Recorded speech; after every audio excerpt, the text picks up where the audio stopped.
You're standing in downtown Dallas, skyscrapers everywhere. 1.3 million people live here, and you can't walk to buy groceries. You can't take a train to see friends. You literally cannot survive in this city without a car. How does that even happen? Here's the thing. Dallas didn't fail to become a city. It chose not to be one. At least, not the kind you're thinking of. While every other major city in America was building up, getting denser, creating neighborhoods where people actually live near things, Dallas did the complete opposite. It built out. Miles and miles out.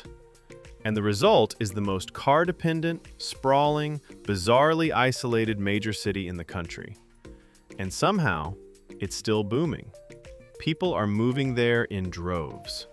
Which raises the question, is Dallas secretly onto something? Or is it a ticking time bomb? Dallas's story doesn't start with a major river or a natural harbor. When it was founded in 1841, there was no geographic reason for a big city to exist there. But it sat at this perfect intersection where cattle routes, cotton trade, and eventually oil all crossed paths. So it became a city built on movement, on connecting places, not on being a destination itself. And that's where things got weird. Most cities grow like this. Dense downtown core, neighborhoods radiating outward, everything eventually connecting into one urban fabric. Dallas? It grew like someone was playing SimCity without a plan. Neighborhoods popped up wherever railroad lines went, but they never really merged together. They just stayed as these separate islands of development, miles apart, connected only by roads. It's like if you took pieces of different cities and scattered them across the map with huge gaps in between. And instead of eventually filling in those gaps with more city, Dallas just kept building new islands further out. Fast forward to the 1950s and 60s. America's in love with cars, and Dallas decides to build its entire identity around them. The city goes on an absolute highway building spree. Massive concrete arteries cutting through everything, connecting suburbs to downtown, making it easy to live 20, 30, even 40 miles from the city center. But here's what nobody talks about. Those highways destroyed communities. They cut straight through Black and Latino neighborhoods, displaced thousands of families, and turned thriving areas into dead zones. And every new highway made it easier for developers to buy cheap farmland even further out and build another subdivision. The city literally made it illegal to build anything else. Zoning laws said, single-family homes only, big yards, wide streets. You want to build an apartment above a coffee shop? Sorry, not allowed. You want to walk to a corner store? Too bad. The nearest one is 3 miles away and there's no sidewalk. Public transit was for other cities. Dallas was going all in on cars. And for a few decades, it actually worked. The economy boomed, people moved in. Everyone had space, privacy, and a garage full of cars. But that bet was about to come with some serious consequences. So, what happens when you design a city around isolation and car dependency? You get a completely different culture. In New York or San Francisco, you're constantly around people. You walk past cafes, bump into neighbors at the bodega, share sidewalks with strangers. The city forces interaction. Dallas is the exact opposite. People here value space. Big yards where you can't see your neighbors. Wide driveways. Privacy. There's this frontier mentality baked into everything. Self-reliance, independence, my property is my castle. And that castle has a 3-car garage. Here's what that actually feels like. You can live in a Dallas neighborhood and never see another human being on foot. No one's walking, no street life, just the hum of air conditioners and the occasional car. It's eerily quiet. Some people love that. The peace, the space, the control over your environment. But it comes with trade-offs. When everyone's isolated in their own bubble, driving everywhere, those random social connections don't happen. You're not running into friends at the corner store because there is no corner store. Your community becomes whoever you deliberately drive to see, and that's it. Dallas feels like a city designed for individuals, not communities. And once you notice it, You can't unsee it. But here's where Dallas gets really interesting.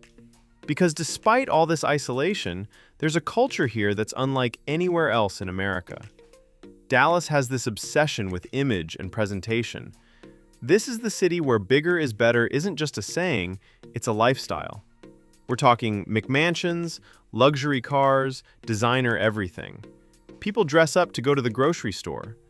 There's this unspoken pressure to look successful, to project wealth, even if you're drowning in debt to maintain the appearance. It's not like the old money culture you see in Boston or Philadelphia. Dallas is new money, entrepreneurial, flashy. The city was built by oil tycoons, real estate developers, and business moguls who made fortunes from nothing. That bootstrap mentality still runs deep. Everyone thinks they're one big deal away from making it. And in Dallas, when you make it, you show it. The food scene reflects this too. Dallas isn't known for one signature dish like Chicago deep dish or Philly cheesesteaks. Instead, it's all about excess and variety. Massive steakhouses where a ribeye cost $80. Tex-Mex spots with portions that could feed a family. High-end fusion restaurants trying to out-trendy each other. Even the barbecue scene, which you'd think would be humble and traditional, has gone upscale. People wait in line for hours at places like Cadillac or Pecan Lodge, and they're Instagramming every bite. Sports culture is huge, but it's different from other cities.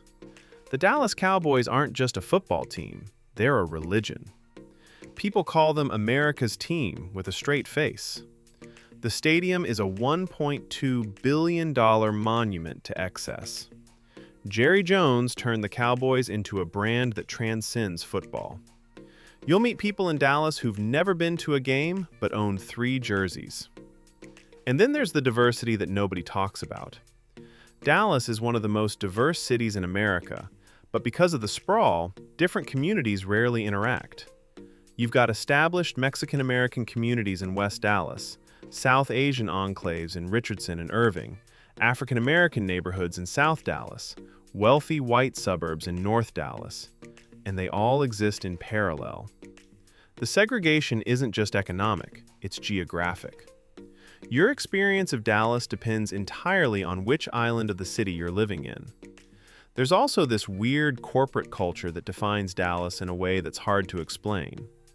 This is a city where networking is a sport. Everyone's hustling, making connections, trading business cards at social events. LinkedIn culture in real life. The question isn't, what do you do for fun? It's, what do you do? Meaning your job, your business, your side hustle. Identity here is tied to work and success in a way that feels more intense than other cities. And shopping? Dallas takes it to another level. The Galleria and North Park Center, these aren't just malls, they're destinations. People spend entire days there. Highland Park Village has some of the most expensive retail space in the country. There's a reason why Dallas has more shopping centers per capita than almost any other major city. Consumption is part of the culture, but underneath all that flash and sprawl, there's a genuine entrepreneurial energy. Dallas has one of the most business-friendly environments in the country. Low taxes, minimal regulations, cheap land. That's why corporations keep relocating here. Toyota, Liberty Mutual, Charles Schwab, they all moved their headquarters to the Dallas area in the last decade. The city is betting that jobs and economic growth will solve everything else. And so far, people keep coming. Now let's talk about what all this sprawl actually costs. First up, traffic. Dallas has some of the worst traffic in America. We're talking 56 hours per year sitting in your car, going nowhere. That's more than a full work week, just wasted in gridlock. And it costs the average driver nearly $1,000 annually in wasted gas and time. The city keeps building more highways, thinking that'll fix it. Spoiler, it doesn't. More highways just encourage more sprawl, which creates more traffic. It's a vicious cycle. And public transit? It's basically an afterthought. There's a light rail that serves downtown and some northern suburbs, but most of Dallas, especially the southern and western parts, you're on your own. Good luck if you don't have a car. Expansion plans keep getting blocked, delayed, or defunded. Meanwhile, new subdivisions keep popping up 30 miles from the city center. Then there's the environmental side. Dallas is flat, landlocked, and covered in concrete. There's no natural beauty to break up the monotony. No mountains, no coastline, no lush green spaces. Just parking lots, strip malls, and office parks stretching for miles. The heat island effect is brutal. Summer temperatures regularly hit triple digits, and all that concrete just bakes. And here's the thing nobody talks about. Sprawl is expensive. The city has to maintain hundreds of miles of roads, water lines, and utilities for relatively few taxpayers. Dense cities get more tax revenue per square mile. Sprawling cities like Dallas? They're constantly playing catch-up, patching infrastructure, and wondering why the budget's always tight. So where does Dallas go from here? The city's at a crossroads. Younger generations, especially millennials and Gen Z, don't want to spend 2 hours a day commuting.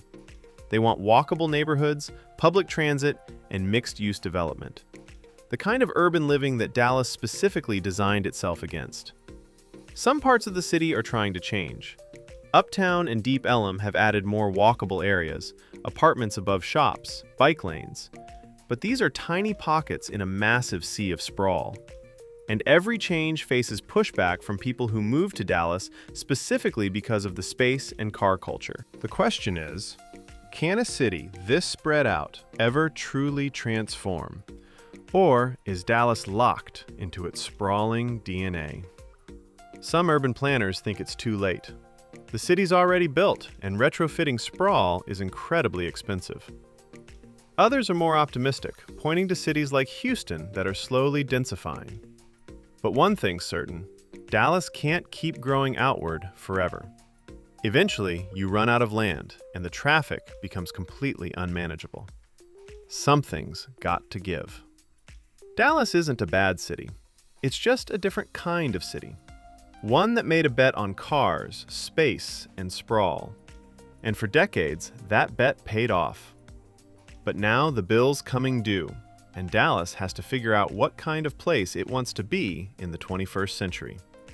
Will it stay the ultimate car city, spreading forever outward? Or will it find a way to grow up instead of out? Only time will tell.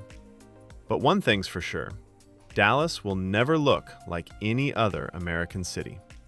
And maybe that's exactly how it likes it. If you found this interesting, hit that subscribe button. We're breaking down more cities and what makes them tick. Drop a comment. Would you ever live in a city like Dallas, or is the car dependency a deal breaker? See you in the next one.